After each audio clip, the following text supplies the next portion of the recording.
ඔයා නොදැනුවත්ව ඔයාගේ නම අවභාවිත වෙන්න පුළුවන්. ඒ කියන්නේ ඔයා නොදැනුවත්ව ඔයාගේ නම පාවිච්චි කරලා කෙනෙක් වෙන කෙනෙකුට කියන්න පුළුවන් අරයා කිව්වා ලක්ෂ 10ක් දුන්නොත් ජොබ් එකක් අරන් දෙනවා කියලා.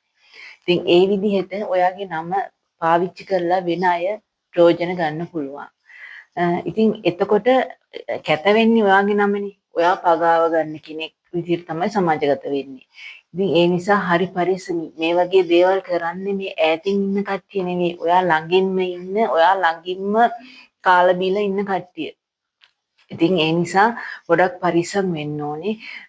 ඔයාගේ නම කැත වුණොත් ඒ කැලල මකා ගන්න විදියක් නැහැ. දැන් හිතන්න නඩු කියා ඒ වගේ ප්‍රශ්නයකදී නඩුවක් දාලා නඩුවෙන් දිනන්න පුළුවන්. නමුත් ඔයාට උන මේ අපකීර්තිය ඒ නඩුවෙන් දිනුවා කියලා මකා ගන්න හම්බෙන්නේ නැහැ. ඉතින් ඒ නිසා හරි පරිස්සම් වෙන්න මේ වගේ දේවල් රැකියා ස්ථානයේදී පෞද්ගලික හෝ රජයේ වෙන්න පුළුවන්. එතකොට මේ සෝෂල් මීඩියා වල ඕනම තැනක වෙන්න පුළුවන්. ඔයා නොදැනුවත්ව ඔයාගේ නම පාවිච්චි කරලා වෙන කට්ටිය ලාභ ප්‍රයෝජන ගන්න පුළුවන්. ඒ නිසා හරිම සැලකිලිමත් වෙන්න, ගොඩක් පරිස්සම් වෙන්න ඈත ඉන්න අයගෙන් නෙවෙයි ළඟ ඉන්න අයගෙන්. මේ වගේ වැඩ කරන්නේ ළඟ ඉන්න කට්ටිය.